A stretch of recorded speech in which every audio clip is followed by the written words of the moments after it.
getting them, good people, and then getting them to work together as a team. Because Formula One is the biggest team sport in the world. Modern Formula One team has 1,000 people in it. And you've got to have all of the, it's not just a job. I used to say, look, if you're here for a 9 to 5 and a paycheck at the end of the month, you're in the wrong business. You've got to give it everything. And whether you're a van driver or whether you're in operations or technical or an aerodynamist, you're competing one for one against your opponents in another team. And everybody is invested in how that car performs on a Sunday. And I managed to bring in some great talent into the team. Adrian Newey, Rob Marshall at the time, and a whole bunch of other engineers. And bit by bit, people began to believe. How important was, and I'm just that first phone call to Adrian Newey, and you were like, "Hi." I imagine your voice was a little higher 20 years ago. It had broken by that point. Well, I mean, he mightn't have known much about you at that stage, and this guy was already a legend in the sport and had so much respect. How did that first phone call go? Because he, I'd imagine, gave you a lot of credibility when he came on board, right? Yeah, absolutely. I mean, look, Adrian, I mean, he was an iconic designer. I'd loved his cars from Leighton House, through to when he got to Williams, then to McLaren. And we turned up in our first year with what was called the Energy Station, which is the hospitality unit in Imola, and we were parked next door to McLaren. And at that time in Formula One, everything was very stiff. You had to have about 15 passes to get into a hospitality unit. And we turned up, we played the music loud, we didn't have any sponsors, and everybody was welcome. And I found Adrian outside the front of this hospitality looking at it, thinking, what the hell is going on in there? It looks like they're having fun. So I invited him in for a drink, and it turned out that he'd grown up just up the road where I'd grown up in the UK, and we just hit it off. And then David Coulthard, who was our driver, I said to DC, I said, look, I just had a drink with Adrian, and I can feel he's interested in what's going on here.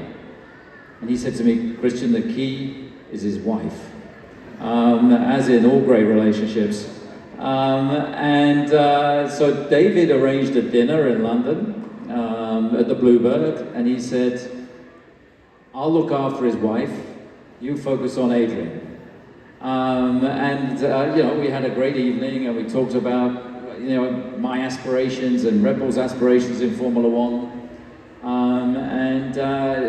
I could see he was getting excited, this young, energetic team.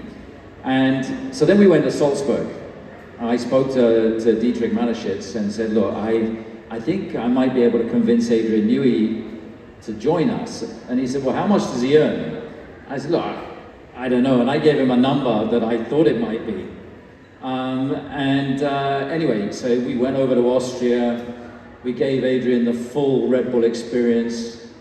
He went in aeroplanes upside down over a lake. We went up a mountain in a helicopters, all kinds of stuff. We landed on a lake in a seaplane. And then we had dinner in the evening. And it got to that kind of awkward part where it was, so what do you think? Do you want to come? End of the night. End of the night. Kiss or don't kiss. Exactly. Yeah. Exactly. And, I'm going for it. I'm going for it. So I said, how would you feel getting involved in this? He was like, yeah, I'm getting a really good vibe, and I think I'd like to do it. And so I said, well, great, that's amazing. What would it take? And his wife, his then wife, he has a new one now, said, well, he'll do it for the same price as McLaren. And I was like, okay, well, that's all right. How much is that? And she gave me a number that I nearly fell off my chair. And I was like, okay. It was about 5 times bigger than I told Dietrich Mateschitz. So I said, look, just give me a minute. So I went out the restaurant and I called Dietrich. And I said, Dietrich, I've got great news.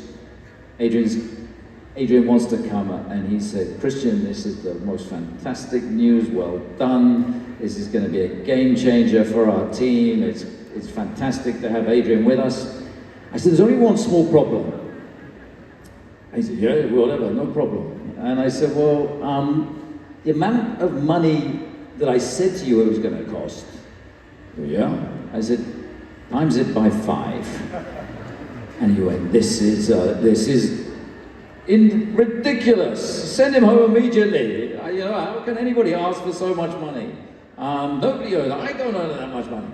I thought, I'm sure you do, but so anyway, it was kind of an awkward conversation. I thought, what the hell am I going to go back in the restaurant and tell him?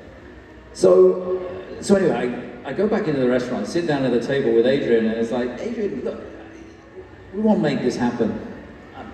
The number's quite high. Do you think we can split it between, you know, a base and a bonus, or you know, is there any other way we can move this around?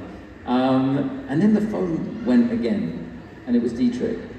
And I said, look, I just need to take this call. So I went out of the restaurant again. He said, Christian, I've been thinking about it. This is the best thing, whatever. Go for it. And that was it. So we shook hands on a deal that night. Adrian, the next day, was completely hungover. We put him in an Alpha jet, and he went over Innsbruck upside down in this fighter jet aeroplane, and that was it. And then he had to go and tell Ron Dennis. They're all good.